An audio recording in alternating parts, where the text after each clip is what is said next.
You are listening to All of It on WNYC. I'm Allison Stewart. The latest novel from Megha Majumdar explores how the effects of climate change can make people do desperate things they thought they would never do. It's titled A Guardian and a Thief. The story is set in a future version of the city of Kolkata, India. The effects of climate change have made the city unbearably hot, and food is scarce. Ma is the head of a middle-class family who hasn't gone hungry yet, thanks in part to the food she steals from the shelter where she works. Ma, her toddler daughter, and her father are all preparing to leave India to live with Ma's husband in Michigan. But that plan is foiled when a thief named Boomba sneaks into Ma's house looking for food and money. He inadvertently takes the family visas. With only a few days before their flight to the U.S., Ma and her family discover just how far they will go to recover the documents. A Guardian and a Thief was our March Get Lit with All of It book club selection. We gathered in the Stavros Niarchos Foundation Library earlier this week for a sold-out event with author Megha Majumdar. I began our conversation by asking Megha what she wanted to explore about human behavior in a crisis. That's a beautiful question, Allison. Thank you. A Guardian and a Thief, for me, is very much a book about the push and pull between our greater and lesser selves. I think a lot about how we make choices to be or not to be our ethical selves. I think a lot about the conflict between loving the people that we love and being good moral selves for our neighbors, for strangers. And I think about that, because I perceive those flaws in myself. I see that I want to believe I am a moral person, but I often behave in ways that betray that idea. In A Guardian and a Thief, you note early on that the media doesn't quite acknowledge there's a crisis. You write, for weeks the news said there was no shortage. This was all a hoax perpetuated by those who rejoice at their region's downfall. Why was this an important line to include? That's a great question. So I was writing about a shortage of food in the near future in Kolkata, in India. And I wanted to show how people have different narratives around the same crisis. So I wanted to show how some footage might say, no, there's nothing happening. All of this is a hoax. Because the stories that we tell about realities are often in contradiction. They don't match up, they don't align, and we have to make choices about what we will believe and what is the story that matters to us. Kolkata is your home city? Yes, it is. What did you want to capture about Kolkata? Is there anyone here from Kolkata? Oh my God, yay! Well, Kolkata is a beautiful city, and I wanted to capture how dense the social relationships are. I wanted to capture how you have relationships not just with your neighbors, but with the man who irons clothes at the corner of the street, with the barber who has a little shop on the sidewalk. They know who you are, they know the people in your family, and I think that those relationships, which can look thin, are waiting to be activated in a time of crisis. I think those are the relationships which make a city resilient. And I wanted to bring that into the book. I also have to say, I wanted to bring Kolkata's humor into the book. People are very funny there. I am struck by that every time I go home. It's a city where people face daily problems, and they face those problems with humor. So you have this trio who's preparing to go to Michigan. Mishti, the little girl, Ma, Dadu, her grandfather, the mother's father. But Dadu seems a little reticent about going. Why doesn't he want to leave Kolkata? What does he think about it? You know, one way for me to think about characters is characters are instruments who allow me to ask questions that I am interested in. So Dadu, the grandfather in this novel, is reluctant to leave Kolkata because he feels that it is in Kolkata that he can be truly and fully himself. It is in that city that he is known, that people know his boyhood self. And when he moves to Michigan, Who will he be? who will he be? I think that is a question that many of us who grew up elsewhere and now live in a different place think about. Who were you? Who could you have been in your hometown? And who are you in this other place? Ma says to Dadu, I think that maybe you and I have lived in two different cities. How has Ma's experience been in the city? How has it been different? One of the hardest things about writing this novel was trying to say everything with as much precision and truthfulness as I aspired to.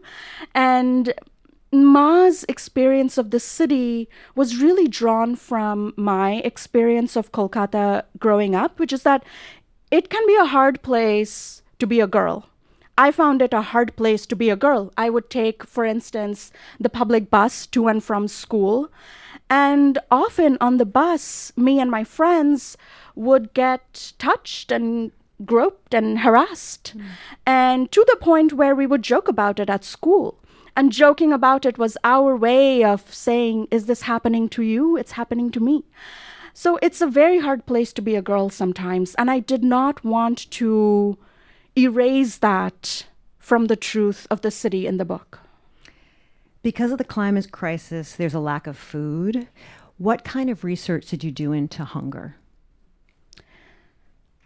I found that while I was reading about climate change, I came across a lot about water and relatively less about the future of food. Mm-hmm. And food is very important to me. It's how my family and I connect. It's how we share joy and love.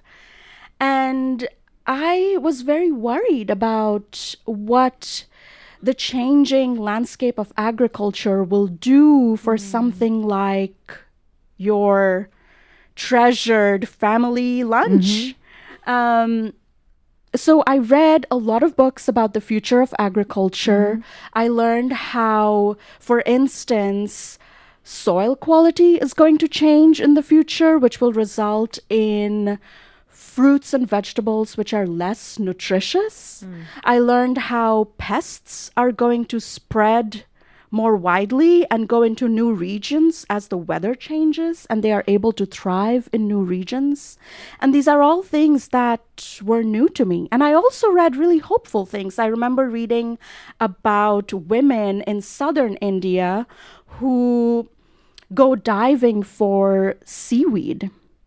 They collect seaweed, and that seaweed is currently used for things like making gelatin. Mm-hmm. But I wonder if in the future it will become a more direct food source. Ma and Dadu are solidly middle class. They have a nice home. Are they under the illusion that they are protected in some way? I think that's exactly right. I think that in the book, the family that I wrote about to begin with, Ma and Dadu, they have this big house, they are safe, they have this idea that the crisis will not get as bad for them as it has gotten for many of their neighbors. And what happens is that the book offers ways through a couple other characters to look at how crisis is experienced by people located in different places on the class spectrum. Growing up in India, class difference was so apparent to me. And it felt really vital to acknowledge that somebody who lives in a village and is struggling to find a dry place to live is experiencing the climate crisis in a completely different way from a person who has a stable, solid home. Let's talk about Boomba. what was your process for creating Boomba? Boomba is a young man, a villager in the novel, who is looking for a place in the city where he can make his home, where he can bring his family over. And he is particularly driven by a wish to keep his younger brother safe. Boomba, I was so dismayed when I realized I had to write this character, because for a long time I thought the novel would be about the middle-class family and there would be this thief who comes in and disrupts their lives. But then I realized that if I did that, you would have a hero and a villain, and that's very boring. Mm-hmm. And so I thought, well, who is this young man who comes in? What is his story? What is driving him? And I wanted to make Boomba as complex and complicated as I could. I think that's one of the things that I'm always chasing in fiction, is complexity, because none of us is a simple person. What does Boomba think he can accomplish by moving to Calcutta? Boomba thinks he can give his family a safe and protected future. Mm-hmm. Boomba thinks he can give his family a home where they can live and be protected. And Boomba thinks that he is the person to do it. It's funny. It's interesting. Boomba does not seem to leave Ma alone. Like, they kind of go at it, the two of them, regularly. Why do they keep going at one another, these two people? Boomba and Ma.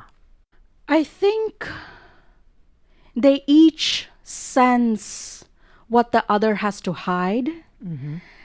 And it puts them in a relationship where they cannot let the other person go, because it would be dangerous for themselves. Mm-hmm. And that kind of relationship is so thrilling to write in fiction, because you see these two people who are each motivated by love. They want to protect the children in their family. That is all they want. And yet you see them making worse and worse choices. They reveal the parts of their natures that they would perhaps prefer to hide, the parts that they are perhaps ashamed of. And that is such a thrilling, exciting thing to chase in fiction. I'm not giving any spoiler alerts here, but we learn that Ma is a thief as well. She has been taking food from the shelter. How does she justify this? Ma works at a shelter for newcomers to the city, and she has been taking food for her child. While I was writing this book, I had my first child. I had my older son, and the vastness of that love, as all the parents in the room know, was astonishing to me. It made me feel that the ferocity of that love can destabilize your sense of self. It can really destabilize your sense of who you are. Mm-hmm. It can make you abandon elements of yourself that you thought you would never give up. And that brought me to the question of, what will you do for your child? And what happens when the things you do take you really far away from who you thought you were? I'm interested in where you put it in the novel, where you let us know that she's been taking from the shelter. Right away, page 1. Why? Why is this revealed on page 1? I was thinking a lot about how that opening couple paragraphs should work. This is the kind of fiction craft talk that I love. I was thinking a lot about what should those paragraphs do, and I felt that this is page 1, so right away you see that Ma is watching a person go by, and she wonders if that person on the street is a thief. And there's a whole paragraph about her imagination of the stranger as a thief. And then it turns out that she is a thief herself. And I wanted that paragraph to take you deep into the mind of this person who is afraid, and then to jostle that paragraph and tell you, look, this person is a thief herself. You're great at writing children. Writing about Robbie, Boomba's baby brother, and Mishti, the little girl. Why was it important that each family has a very young child? Probably because I had a very young child. And I wanted to write the way in which a child can hold so much within a family. Mm-hmm. The children in this book provide the motivation for the grown-ups to behave in the ways that they do. And I just said grown-ups like our preschool messages us. You know? who are the grown-ups coming today? But I also wanted to write children who felt alive and vital. I wanted to write the ways in which they are very funny. I wanted to write their concerns and their questions. Mm-hmm. So they needed to hold the moral weight of the book, and they also needed to be children.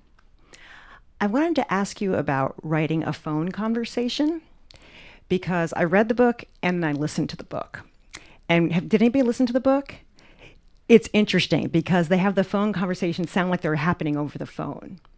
I have not listened to the audiobook. You should listen to it. It's great. Well, the phone conversations happen over the phone, and you can sort of imagine it. But I was interested in, how did you write a phone conversation? That's a great question. It's a good craft exercise, I think, to see how two people can speak and their words say one thing, and what they know is being communicated can differ from the words. Mm-hmm. So I was interested in letting the reader know that there is more going on here. The words in this conversation are not the only thing to pay attention to. I had fun writing those conversations. And really, they also came out of, I moved to this country to go to college when I was 19. And I had a lot of phone conversations with my family back home in India. And I remember parts of my life. I moved to New York after college, and I had a very rough several months after school when, I didn't have the financial aid of school anymore. I didn't have a job. I was applying to everything. I couldn't find a job. I lived on this bunk bed in the Lower East Side that somebody had vacated because it was her bunk and she had broken her leg. So she couldn't climb up. So it was available and on Craigslist. And I remember having so little money that I would go to the bodega and buy, bread and spinach and turkey. And that's what I would eat. And none of that I communicated to my parents. When I spoke with them, I said that everything was fine. I was looking for jobs. Things were okay. And meanwhile, I was calculating whether I could pay the subway fare or walk somewhere. So I think that many of us who live far away from the people that we love hide when things are difficult because we don't want to burden them with the worry. And saying, I am okay, don't worry about me, is a form of our love for them. And I wanted to bring that into the phone conversations in this book. You're listening to my conversation with author Megha Majumdar. Her novel, A Guardian and a Thief, was our March Get Lit with All of It book club selection. We'll have more with Megha after a quick break. This is All of It.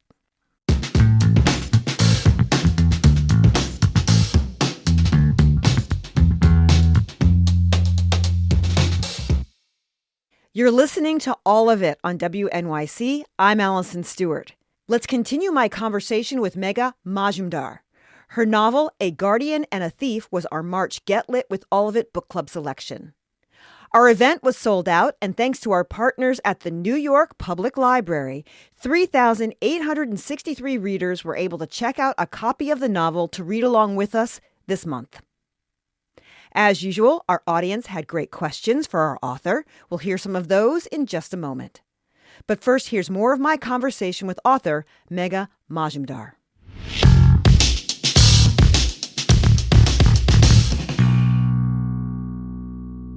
I wanted to ask you about the pacing in the novel over the course of 7 days. It happens in a week. Was that always the plan? Was it always going to be 7 days?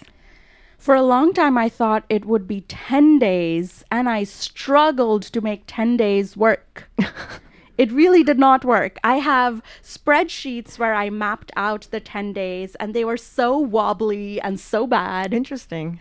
And then I realized, well, maybe there's enough here for 7 days. And I brought it back to 7 days. Was the editing process difficult? It was really hard. Yeah. It was very hard.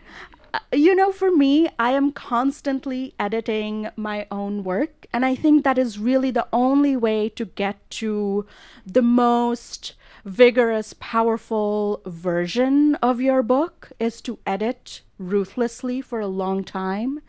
And I knew that I wanted to write a book which would have something intellectually serious to say. It would put forward the questions that mattered to me, but it would also be fun and swift and move.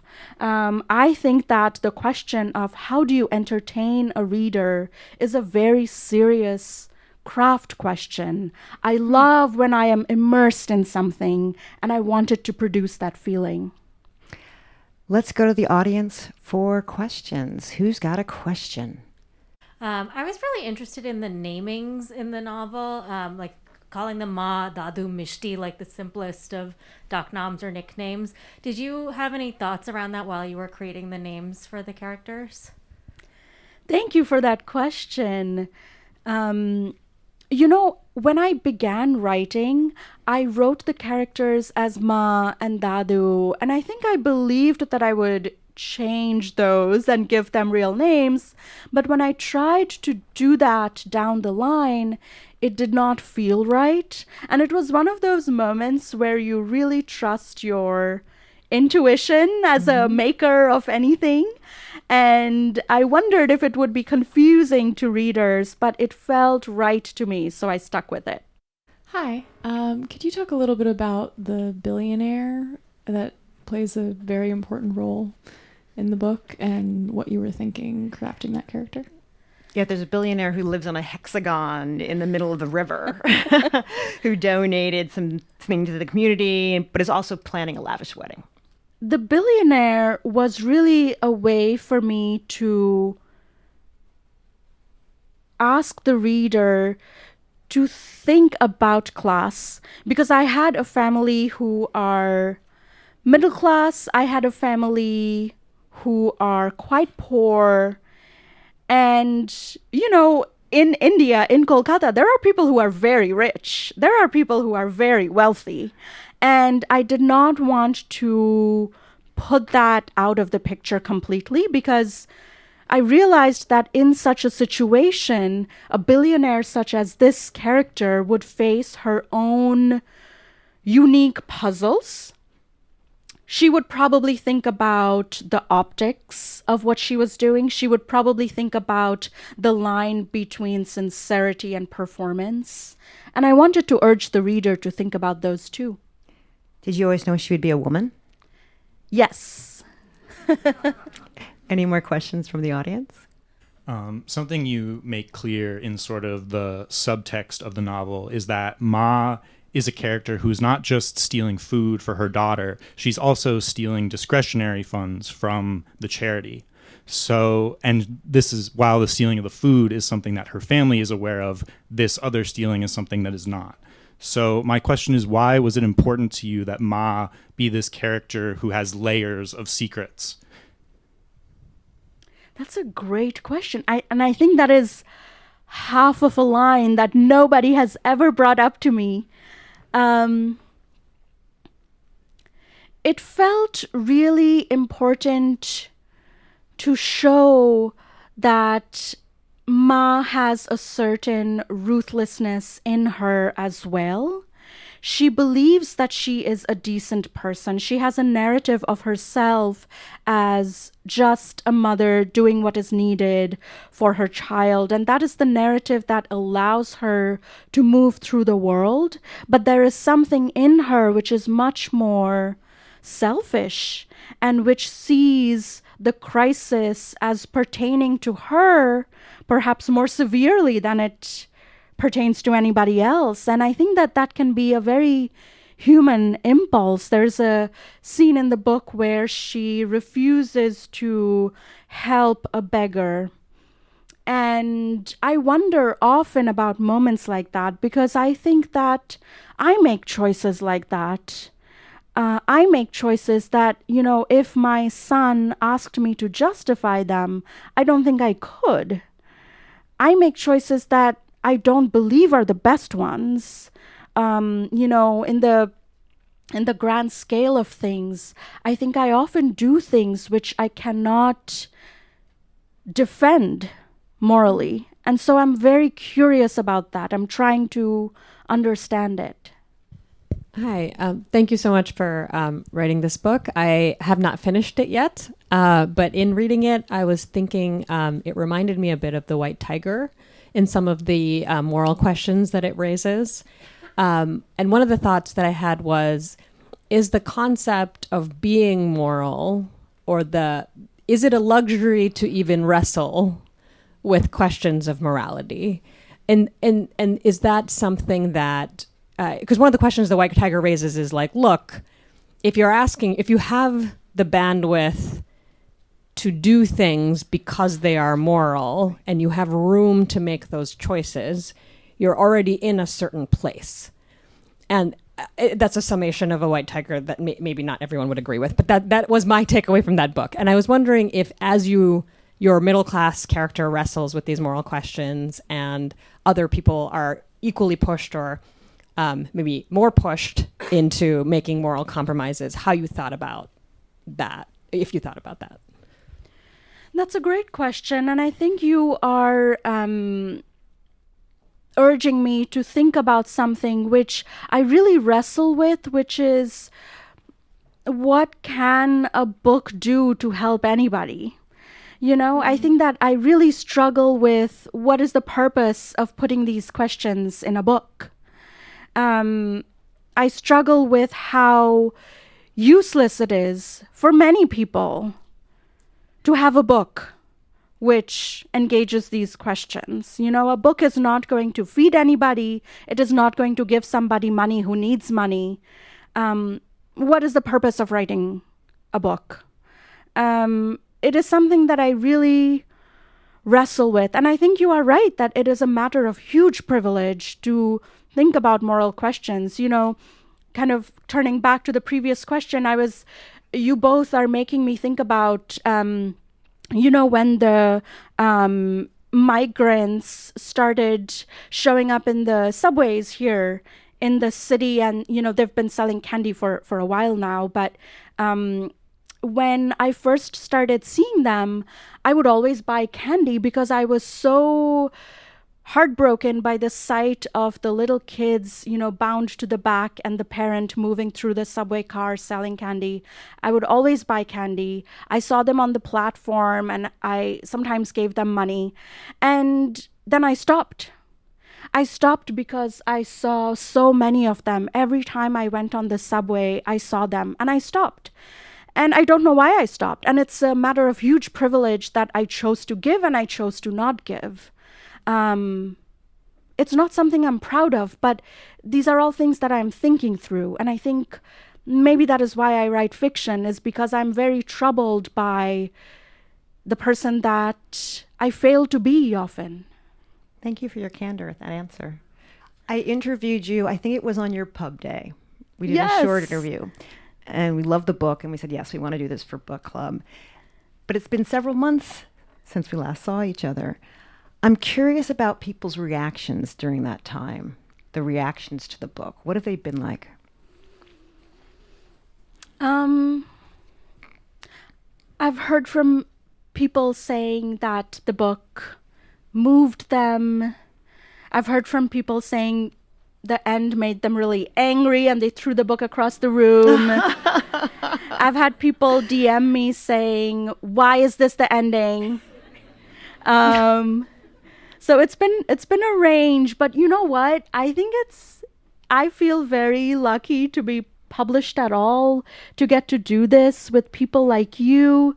I feel very lucky to be in a room with all of you. I mean, you all showed up at the end of your work day or school day, and you're spending your time here with me. How lucky am I?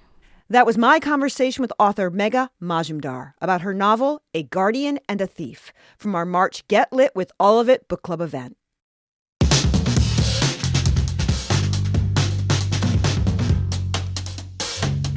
Up next, we'll hear some music from a fellow Kolkata native, sitar master Purbayan Chatterjee. Stay with us.